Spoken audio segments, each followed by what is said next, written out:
Good morning students. आज electrical 210 management में wages and incentive chapter का लास्ट पार्ट करेंगे। सेकंड पार्ट 12.2 ये आपका सिलेबस का टॉप पॉइंट नंबर है। इस चैप्टर में हम पढ़ेंगे, इस टॉपिक में हम पढ़ेंगे कितने प्रकार के इंसेंटिव्स होते हैं, फाइनेंशियल इंसेंटिव्स क्या होते हैं, नॉन फाइनेंशियल इंसेंटिव्स क्या होते हैं और इंसेंटिव बोनस और वेजेस में क्या डिफरेंस है। मजदूरी प्रोत्साहन योजनाएं। यदि कोई श्रमिक निश्चित अवधि में मानक न्यूनतम उत्पादन से अधिक उत्पादन करता है तो उसे अतिरिक्त मजदूरी इंसेंटिव के रूप में दी जाती है। यानी एक स्टैंडर्ड प्रोडक्शन हो, मिनिमम स्टैंडर्ड प्रोडक्शन हो, एक डेफिनेट टाइम हो, ये रिक्वायरमेंट्स हैं। यानी एक निश्चित समय में 8 घंटे 10 घंटे महीना जो भी तय किया हुआ है, एक स्टैंडर्ड प्रोडक्शन हो, उसका एक मिनिमम वैल्यू हो, उतना वो कम से कम प्रोड्यूस करे और उससे ज़्यादा प्रोड्यूस करे तो फिर उसको इंसेंटिव मिलता है। इंसेंटिव 2 प्रकार का होता है, वित्तीय प्रोत्साहन योजनाएं, अवित्तीय प्रोत्साहन योजनाएं। जो वित्तीय प्रोत्साहन योजनाएं हैं इनको अंग्रेजी में फाइनेंशियल इंसेंटिव स्कीम्स कहते हैं और जो अवित्तीय योजनाएं हैं इनको नॉन फाइनेंशियल इंसेंटिव स्कीम्स कहते हैं। जो वित्तीय योजनाएं हम प्रमुख रूप से सबसे पहले पढ़ेंगे उसमें हल्से योजना, रोवन योजना, गैंट टास्क और बोनस योजना, इमर्शन योजना, लाभांश वितरण योजना पढ़ेंगे। अब इसका क्लासिफिकेशन देखें कि इंसेंटिव स्कीम्स का क्लासिफिकेशन क्या है। देखिए, इंसेंटिव स्कीम्स का जो क्लासिफिकेशन है वो मोटे मोटे तौर पर 2 प्रकार से है। या तो आप टाइम आधारित दीजिए या आप समय आधारित दीजिए।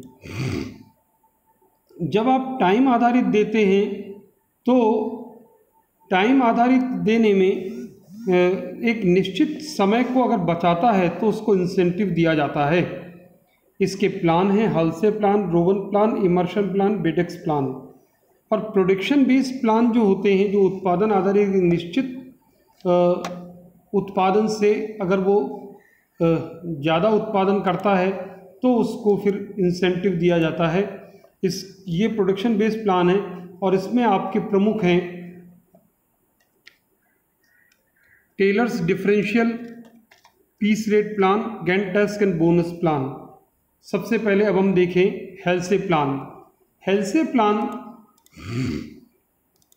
This was first adopted bye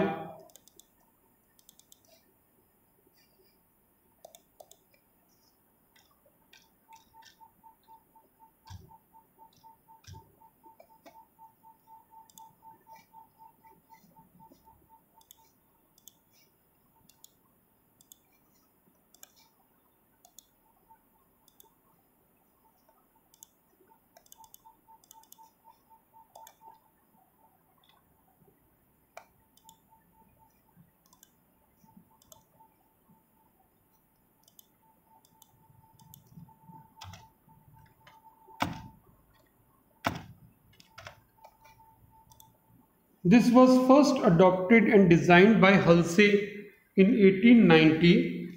Under this plan, a standard time is fixed for completing a work in advance.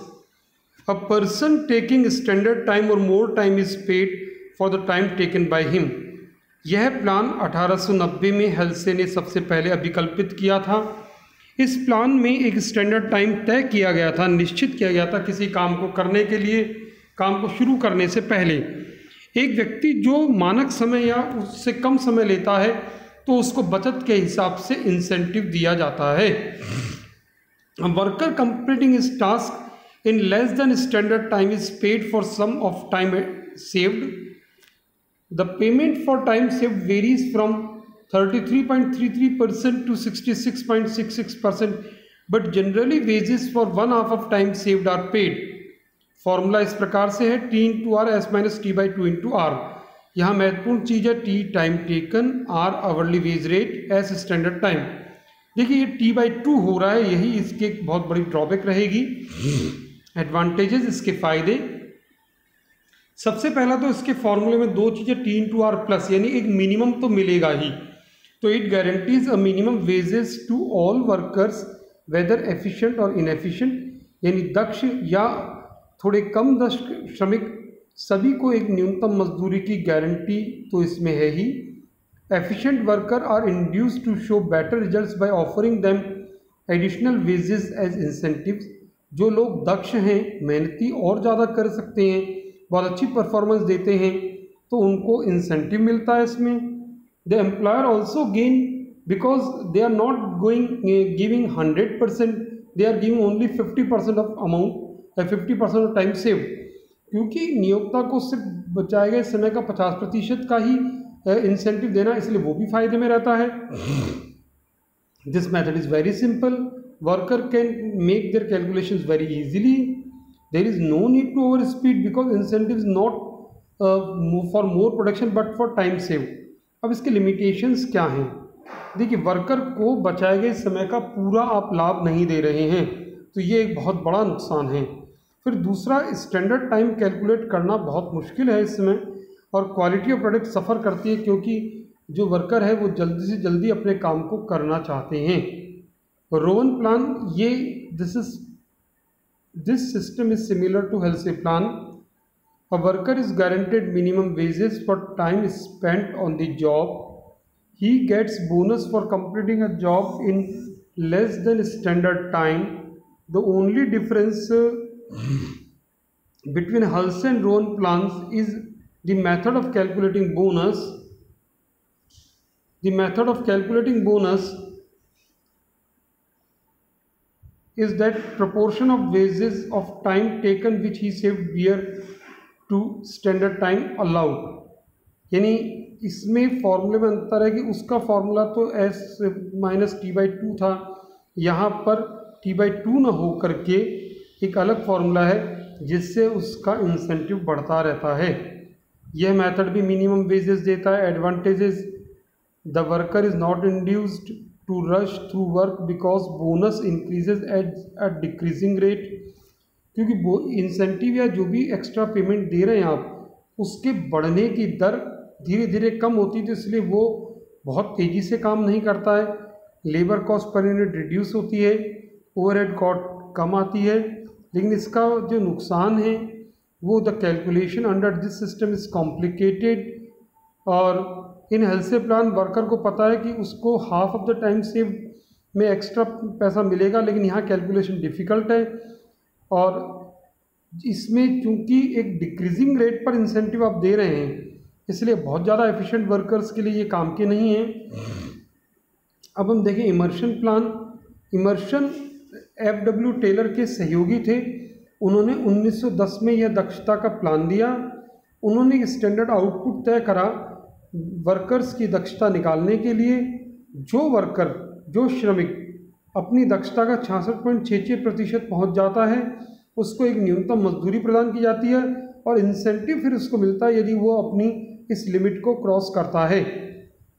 The rate increases with increase in efficiency, जैसे जैसे उसकी दक्षता बढ़ती है उसको मजदूरी इंसेंटिव की दर जो है वो बढ़ जाती है। अगर वो अपने 20% 100% एफिशिएंसी पर आ जाता है तो उसको 20% इंसेंटिव मिलता है, और हर 1% के लिए 1% बढ़ता है। जैसे 110% अगर उसकी एफिशिएंसी हो गई तो उसका इंसेंटिव भी 30% हो जाएगा। इस प्रकार से इस योजना में वर्कर्स की एफिशिएंसी भी काउंट होती है। फ़ायदे क्या हैं? Easy to understand by workers को सिक्योरिटी होती है, क्योंकि एक न्यूनतम वेजेस तो मिल ही रहा up to 66.66%। It provides stimulus to workers for increasing their efficiency. अब नुकसान क्या है? स्टैंडर्ड टाइम बहुत ज़्यादा आप सेट कर दो तो नुकसान हो सकता है। वर्कर को एक निश्चित अमाउंट से ज़्यादा उसकी अगर एफिशिएंसी हो जाती है तो फिर उसकी बढ़ने की दर उतनी नहीं होती, तो वो ज़्यादा मोटिवेटेड नहीं होता है, और दी रिकॉर्ड्स ऑफ स्टैंडर्ड को रखना पड़ता है, तो क्लैरिकल वर्क बढ़ जाता है। बेडेक्स प्लान, यह प्लान चार्ल्स ई बेडेक्स ने दिया था 1911 में। इन्होंने वर्कर्स के लिए स्टैंडर्ड्स बनाए थे। इन्होंने कहा था जो टाइम सेव होगा, सबसे महत्वपूर्ण बात इनकी, उसका 3/4 भाग जो है वर्कर को जाएगा और 1/4 भाग उसकी शॉप के सुपरवाइजर को जाएगा। पहली बार सुपरवाइज़र के काम को रिकग्नाइज किया गया था। उन्होंने स्टैंडर्ड टाइम कैलकुलेट करा बिडेक्स पॉइंट बीस के हिसाब से।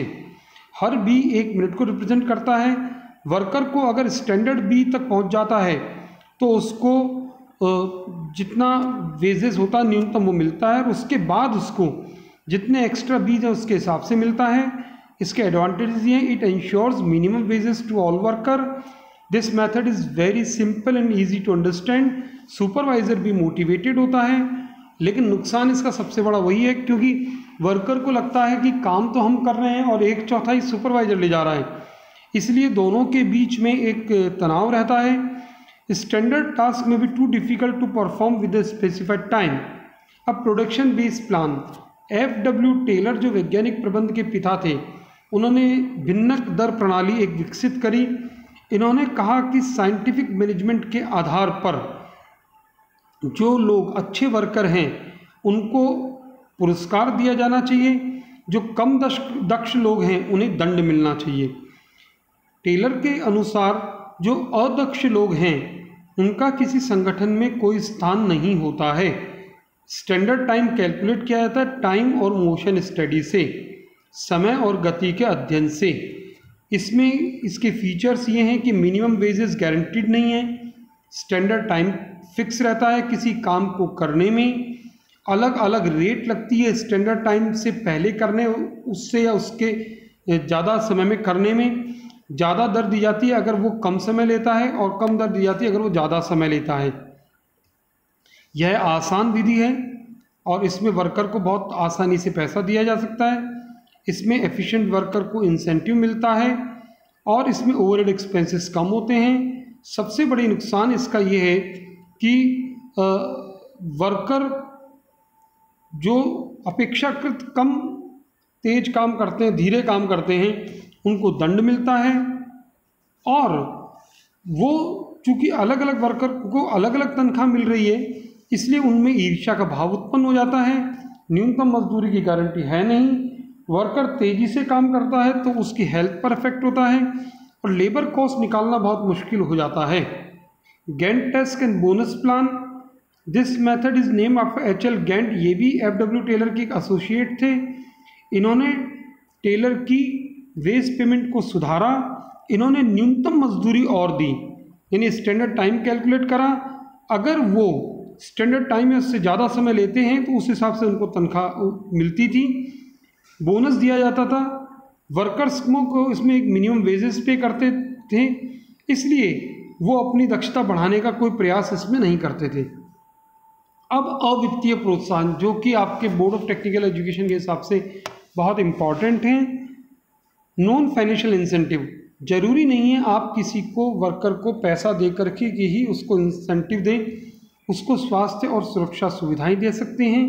हेल्थ और सेफ्टी फैसिलिटीज़, जैसे उनके लिए हॉस्पिटल, प्राइमरी हेल्थ केयर बनाना, सेफ्टी के लिए जो भी डिवाइसेस हैं, हेलमेट हो, पाँव में शूज़ हो या गॉगल्स हो, जो भी दस्ताने हो हाथ में, जो भी सेफ्टी प्रिकॉशन है जॉब के अकॉर्डिंगली वो देना।